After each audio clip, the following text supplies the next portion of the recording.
Atos capítulo 18, lerei inicialmente os versos 1 a 4. Diz assim a palavra do Senhor. Depois disto, deixando Paulo Atenas, partiu para Corinto. Lá encontrou certo judeu chamado Áquila, natural do Ponto, recentemente chegado da Itália, com Priscila, sua mulher, em vista de ter Cláudio decretado que todos os judeus se retirassem de Roma.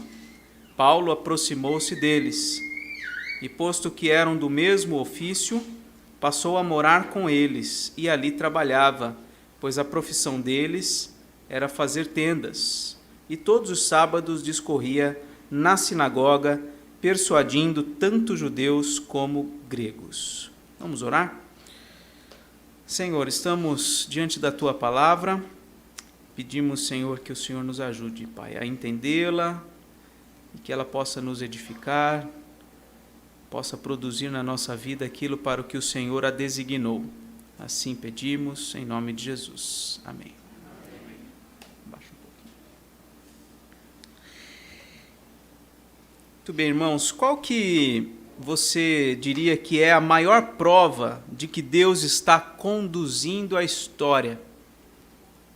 O que te faz ter certeza de que Deus realmente está agindo na igreja, na vida da igreja, no decorrer dos anos, fazendo com que ela avance? O que te faz crer que isso é verdade? Será que são necessários ou necessárias grandes manifestações de poder de Deus? Espetáculos sobrenaturais, grandes livramentos, noites de libertação? Será que é necessário aquele tipo de culto animado, grandes explosões de alegria? Será que coisas assim realmente seriam necessários para a gente dizer que realmente Deus está na igreja, Deus está abençoando a igreja? Talvez no fundo você diga que não, se você já é um presbiteriano um pouco mais antigo, mas bem que todo mundo gostaria, né, de vez em quando ver um fogo caindo no céu, né? Principalmente alguns políticos, terroristas, não é mesmo? Se a gente parar para pensar, talvez bata realmente no nosso coração, às vezes, aquela impressão de que parece que Deus não está agindo de uma forma tão evidente, não é? No livro de Atos, nós vemos diversos acontecimentos fantásticos.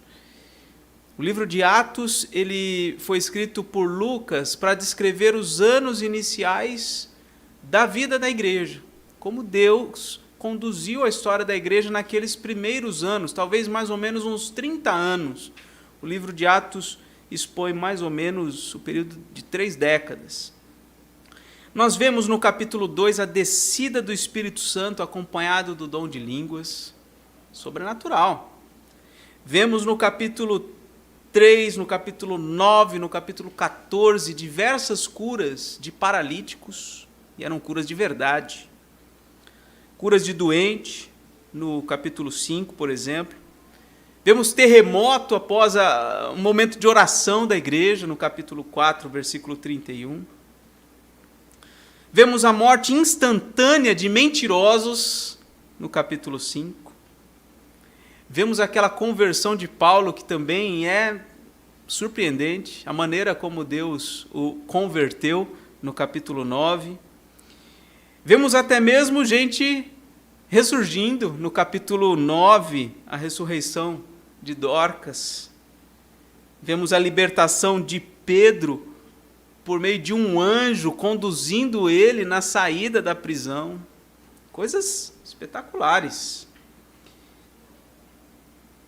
Mas a pergunta é, será que nós podemos concluir que essas são as únicas evidências do poder e da providência de Deus na condução da igreja? na condução da história da igreja? Será que somente coisas sobrenaturais comprovam que o Senhor Deus está conduzindo a nossa história? Nós temos aqui diante de nós o capítulo 18 de Atos. Como vocês verão, é uma narrativa de muita movimentação, gente que chega, que sai, viagem acontecendo. Mas eu quero que você perceba, não tem nenhum grande evento sobrenatural aqui. Não tem nada espetacular. A coisa mais surpreendente que a gente vê aqui, que extrapola o ordinário, o normal, é o que nós temos aí no versículo 9, no versículo 10, como a gente vai ver quando o próprio Senhor fala com Paulo. Muitas coisas estão acontecendo, muita gente entra e sai de cena, vocês vão ver ao longo dessa mensagem o nome de várias pessoas, tente acompanhar um pouquinho essa movimentação toda. Diversas cidades são mencionadas, mas nada que a gente possa dizer, uau, que coisa incrível. Tudo normal. Tudo de acordo com o caminhar normal, diário, que todo mundo, digamos, poderia ter. É verdade que Deus se manifesta muitas vezes de maneira extraordinária, e eu não quero dizer que não. Pelo contrário, eu creio que Deus é Deus, Ele pode fazer o que Ele quiser. Mas hoje nós somos chamados aqui a olhar para essa narrativa e ver que no dia a dia, no cotidiano, nas coisas normais da vida, Deus está conduzindo a igreja. A igreja continua avançando sob a providência de Deus. É isso que nós vamos ver. Nesses versos 1 a 4, como nós já lemos, nós vemos aqui circunstâncias absolutamente comuns. Nessas circunstâncias, Deus ampara, sustenta e põe, no caso aqui, Paulo, numa oportunidade ali para pregar o evangelho de Jesus Cristo. Vamos olhar novamente esses versos? Verso 1, depois disto, deixando Paulo Atenas, partiu para Corinto, lá encontrou certo judeu chamado Áquila, natural do Ponto, recentemente chegado da Itália, com Priscila, sua mulher, em vista de ter Cláudio decretado que todos os judeus se retirassem de Roma. Então, Áquila e Priscila, sua mulher, estavam ali, recém-chegados, Paulo também, recém-chegado, e eles se encontram, eles são judeus, eles se identificam. No versículo 2 ainda diz que Paulo se aproximou deles, um contato, um encontro corriqueiro, normal.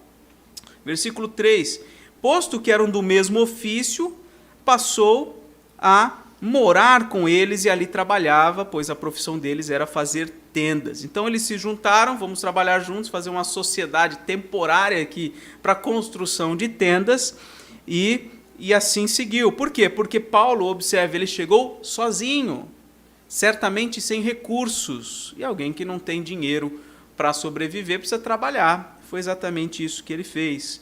E diz o versículo 4 que o apóstolo Paulo trabalhava durante a semana e nos sábados discorria na sinagoga, persuadindo tanto judeus como gregos. Deus pôs ele ali, e ali ele trabalhou, ali ele conheceu pessoas, fez uma sociedade, e no sábado, o dia que os judeus se reuniam, ele pregava o evangelho. Do versículo 5 em diante, agora nós vamos ler até o versículo 11, acompanhe comigo.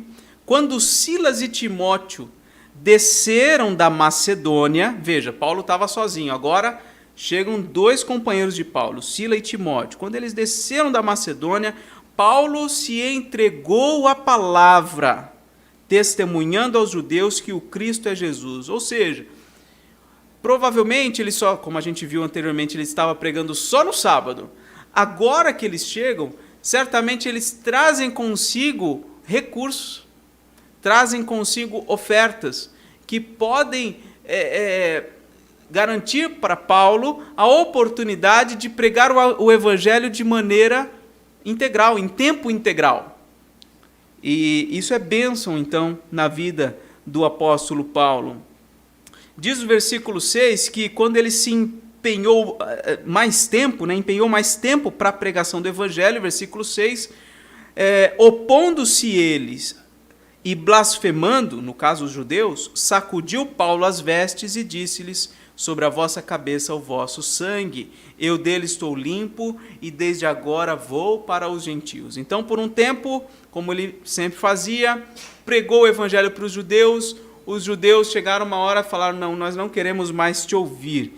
Então eles criaram oposição, blasfemaram contra Paulo. Paulo falou: ok, eu não vou mais perturbar vocês, o sangue de vocês está sobre vocês, a minha consciência está limpa, eu agora vou para os gentios. Vou pregar o evangelho ao povo desta cidade. Versículo 7, saindo dali, entrou na casa de um homem chamado Tício Justo, saindo, no caso, da sinagoga, que era temente a Deus. Então, provavelmente ele já tinha conhecimento desse Tício Justo, e entrou na casa dele. E veja o detalhe, a casa era contígua à sinagoga, a casa do lado. É como se Paulo estivesse saindo daqui e entrasse na casa do lado, onde então morava Tício Justo, que era temente a Deus, um gentio. Então veja, Paulo aproveitou as oportunidades. O foco dele eram os judeus, mas ele já tinha contato com esse homem chamado Tício Justo, e foi para a casa dele. E o que aconteceu? Versículo 8, mas Crispo, o principal da sinagoga, o líder daquela sinagoga, creu no Senhor com toda a sua casa, e também muitos coríntios, ouvindo, criam e eram batizados. Então, nós vemos aqui que o apóstolo Paulo se desconectou dos judeus, seguiu para os gentios, foi para a casa ao lado, e o líder da sinagoga já tinha sido ganho para Jesus. E ele então acompanha o apóstolo Paulo junto com a sua família, junto com vários outros coríntios naquela cidade. Então Paulo teve de enfrentar uma oposição, o que é sempre difícil para aqueles que querem servir ao Senhor e pregar o evangelho. Teve de enfrentar essa oposição, mas logo na sequência vem a prova de que o Senhor estava com ele, pessoas se submetendo ao evangelho, crendo no Senhor Jesus Cristo, sendo batizados e o acompanhando. Isso, para aquele que é pregador do evangelho, é um grande incentivo. E veio um incentivo adicional, aí no versículo 9. Teve Paulo durante a noite uma visão em que o Senhor lhe disse: não temas, pelo contrário, fala e não te cales, porquanto eu estou contigo, e ninguém ousará fazer-te mal, pois tenho muito povo nesta cidade. E ali, então, permaneceu 1 ano e 6 meses, ensinando entre eles a palavra de Deus. Então, o próprio Senhor Jesus apareceu para ele, falou com ele, falou para que ele permanecesse ali, que ele continuasse pregando o evangelho, porque ele talvez estivesse desanimado, e o Senhor traz esse tipo de encorajamento especial para aqueles que eventualmente estão desanimados, mas que têm a disposição de servir. Então, o primeiro ponto que nós vimos, nas circunstâncias comuns da vida, Deus ampara, sustenta e põe seus servos para pregar o evangelho de Jesus. E agora, dos 5 ao 11, nós vimos que entre atitudes hostis, por um lado, e receptivas ao evangelho por outro, que é o que nós vimos da parte dos judeus, da parte de alguns outros, né? Entre atitudes hostis e receptivas à pregação, Deus chama os seus servos a continuar anunciando o evangelho do Senhor. Então, a igreja vai avançando, o evangelho vai crescendo, mesmo em meio a atitudes hostis.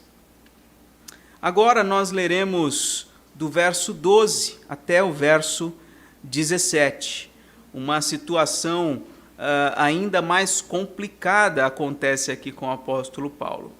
Diz o versículo 12: quando, porém, Galho era procônsul da Acaia, levantaram-se os judeus concordemente contra Paulo e o levaram ao tribunal, dizendo: este persuade os homens a adorar a Deus por modo contrário à lei. Então, aqueles judeus daquela sinagoga que se opuseram a ele, que não quiseram ouvi-lo, eles se juntaram e abriram um processo legal, né, e levaram Paulo ao tribunal. E Paulo, como se você já leu o livro de Atos, você sabe, ele era um homem extremamente preparado, né, intelectualmente, para se defender, para elaborar uma defesa que fosse bem persuasiva. Mas observe aqui, que não precisou cair fogo do céu, não precisou vir um som de muitas águas,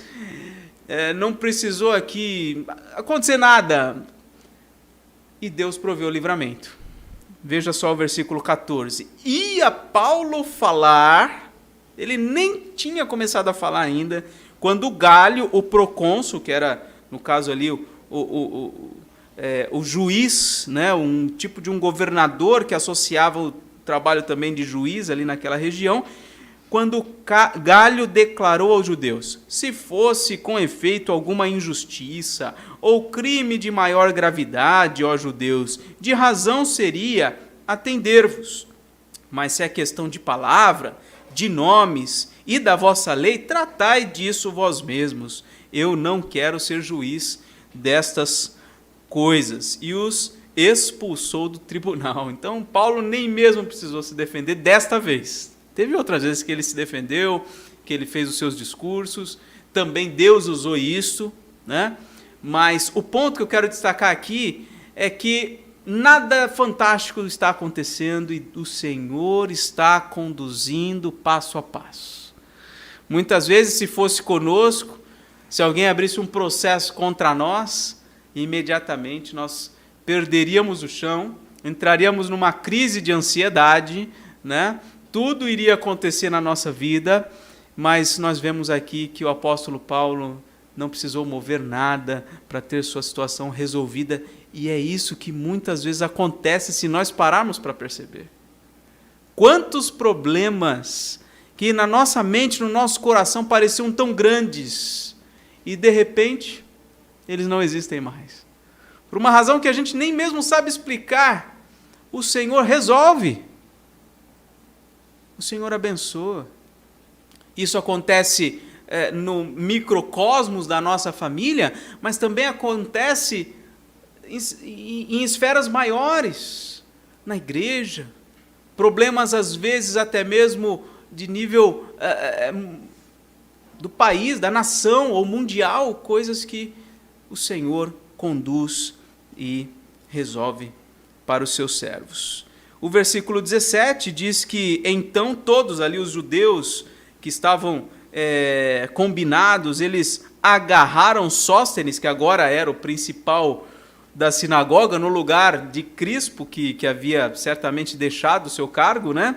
Agarraram ele e o espancavam diante do tribunal, e Galho, todavia, não se incomodava com estas coisas. Muitas vezes aquilo que a gente até pecaminosamente desejamos em relação aos nossos inimigos, o Senhor faz com que eles sejam punidos, não pelas nossas mãos, obviamente, não somos chamados à vingança, né? Ontem mesmo estive com um encontro de pastores do nosso presbitério, e eu não me lembro agora se eu compartilhei com vocês, irmãos, mas a Igreja Presbiteriana de Filadélfia, não muito tempo atrás, foi assaltada várias vezes e roubaram muitas coisas, né? E uma das vezes eles filmaram o rapaz fazendo, né, arrancando coisas, tentando levar a cabo, essas coisas todas.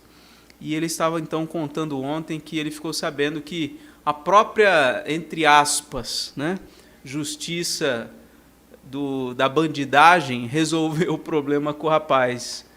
Porque alguém disse para ele: você não pode mexer nas igrejas aqui do nosso bairro. Não foram os irmãos que foram lá acertar as contas com ele. Nem acho que deveria ter sido dessa forma. Mas o ponto é que nós, muitas vezes, não precisamos nem mesmo pensar em como solucionar as coisas. Os problemas mais difíceis da nossa vida, quem resolve é o Senhor. E Ele faz isso de modo, geralmente, natural. Natural. Sem grandes movimentações, sem grandes noites de libertação, sem precisar passar por aquelas parafernálias todas que muitas igrejas criam. O Senhor cuida do seu povo. Então, nesse terceiro ponto, do verso 12 ao 17, eu destaco que, mesmo nas situações mais difíceis da missão, Deus concede livramento de maneira natural. Mesmo nos momentos mais difíceis da missão, Deus concede livramento de maneira natural. Agora, ponto 4, do verso 18 ao verso 23.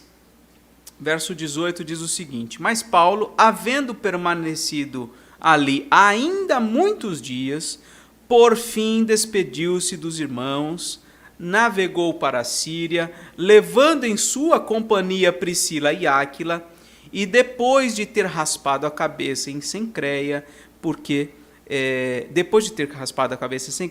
tomara voto. Então, versículo 18 está descrevendo que Paulo, mesmo depois dessa situação tão difícil ali de tribunal, aquela situação tão constrangedora, e do livramento que o Senhor fez, ele ficou bastante tempo ali, esteve com eles, e então se despediu dos irmãos, porque ali ele plantou a igreja de Corinto.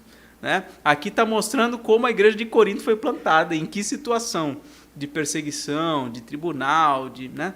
Então, Deus conduziu essa história. Paulo ficou ali por um tempo, né? No versículo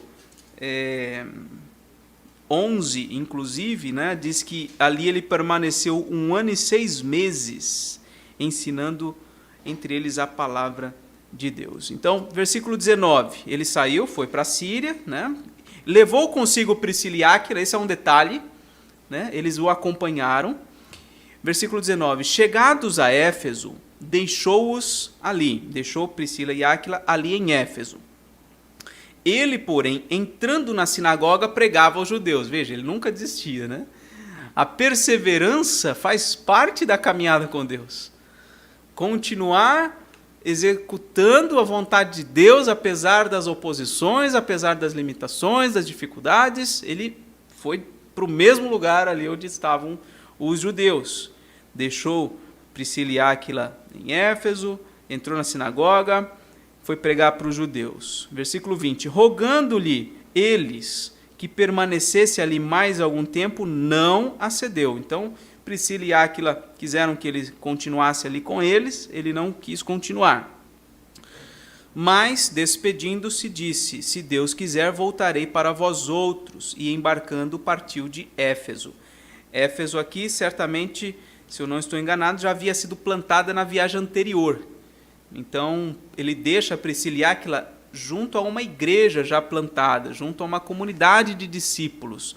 E esses discípulos tentaram que ele ficasse um tempo ali, porque Paulo fazia o trabalho de plantação da igreja, e geralmente ele passava um pouco mais de tempo, mas ele também, posteriormente, ele passava visitando as igrejas, né, para confirmar os crentes, para verificar como eles estavam. Então, o que ele está fazendo aqui em Éfeso é exatamente isso, ele está passando para ver apenas como eles estavam. Versículo 22, chegando em Cesareia, desembarcou, subindo a Jerusalém, e tendo saudado a igreja, desceu para Antioquia. Então, essa era a rota normal de Paulo. Ele saía para sua viagem missionária. Veja, lembrando, ele sai de Antioquia, porque Antioquia é a base, né? Em Atos capítulo 13 nós vemos ali, a igreja que envia Paulo é Antioquia, então ele sai para sua viagem missionária. Antes de voltar para Antioquia, ele passa em Jerusalém, e depois de Jerusalém ele volta para Antioquia, que é o que está sendo descrito aqui no versículo 22. Né? Eu li anteriormente aqui no versículo no versículo 18, né? Que no finalzinho, depois de ter raspado a cabeça em Cencreia, porque tomara voto. Essa prática que muitas vezes causa alguma estranheza, né? Como assim tomar voto, raspar a cabeça?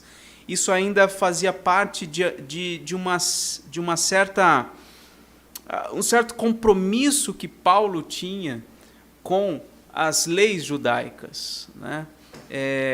Com uma vida judia mesmo.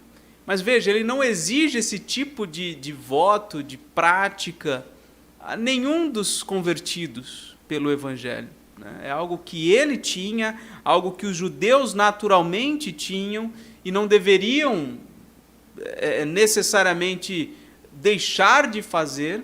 E lembrando também que esse é um momento de transição da igreja, né? Então não estranhem isso acontecendo aqui.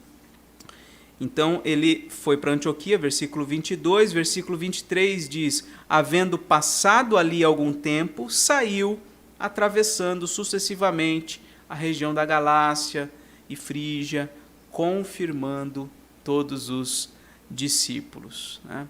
Então nós vemos aqui nesse trecho, do versículo 18 ao 23, um vai e vem. Né? Ele sai de Corinto, chega em Éfeso, deixa Éfeso, vai para Cesareia, de Cesareia vai para Jerusalém, de Jerusalém vai para Antioquia, de Antioquia ele recomeça, vai para Galácia, vai para Frígia e assim por diante. O ponto 4, portanto, entre idas e vindas dos seus servos, Deus continua conduzindo a história para o avanço da igreja.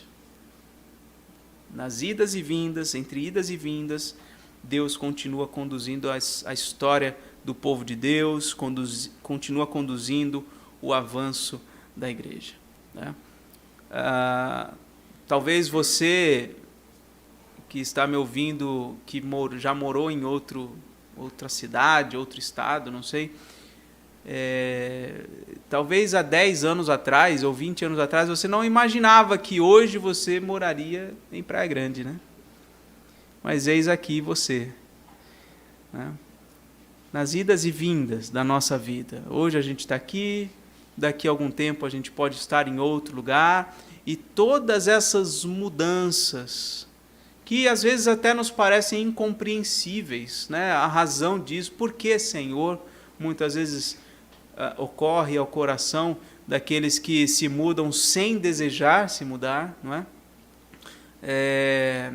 Saiba que Deus está conduzindo essas mudanças, os deslocamentos todos, os momentos de oportunidade que Deus cria. A gente precisa estar atento, porque Deus age na nossa vida normalmente de modo natural, sem nada fantástico acontecendo. É no dia a dia, nas coisas pequenas, nos movimentos normais da vida, que o Senhor vai conduzindo a história da igreja.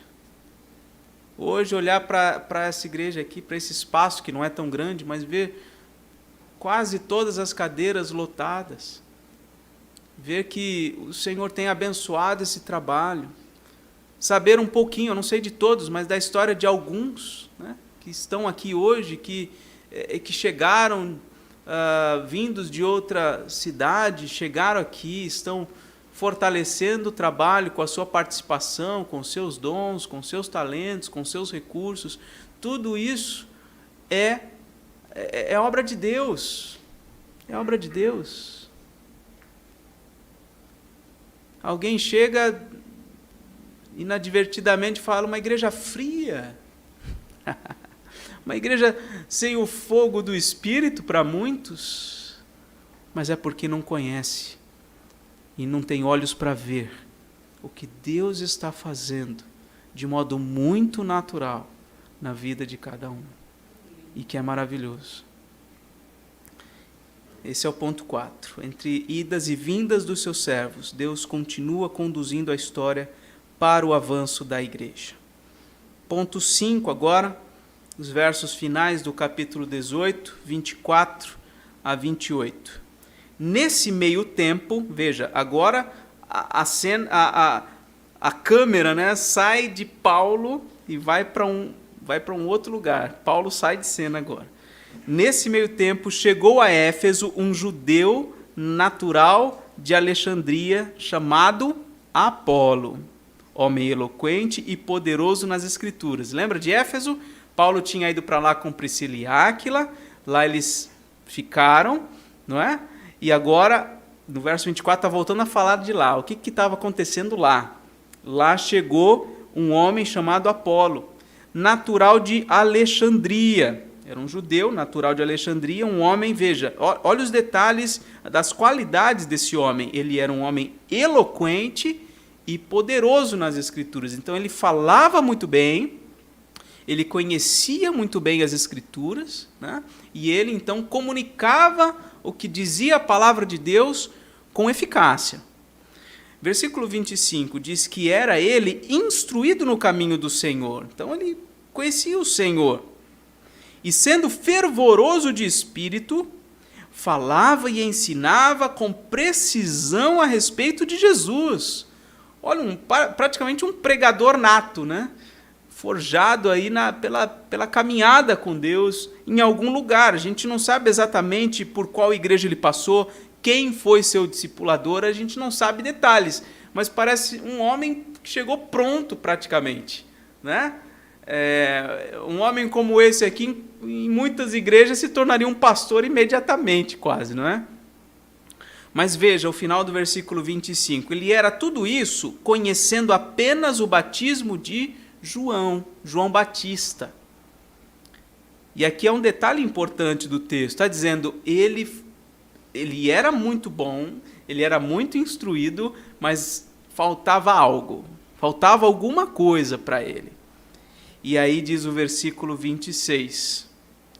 Ele, pois, começou a falar ousadamente na sinagoga. Diz o versículo 26 que ele então começou a falar, começou a ensinar. Ouvindo-o, porém, Priscila e Áquila, olha só, aqueles dois que foram discipulados por Paulo, ouvindo ele, tomaram-no consigo, pegaram ele e falaram, vamos acompanhar um pouquinho esse homem, vamos conversar com ele. Tomaram-no consigo e, com mais exatidão, lhe expuseram o caminho de Deus. Quer dizer, ele era um homem pronto, ele era um homem muito bom na pregação da palavra, mas faltavam algumas coisas para ele conhecer. E então, veja a visão de Priscila e Áquila, que foram discipulados pelo apóstolo Paulo. Perceberam? Ele precisa conhecer um pouco mais. Ele precisa entender um pouco melhor algumas coisas. Ele conhecia apenas o batismo de João.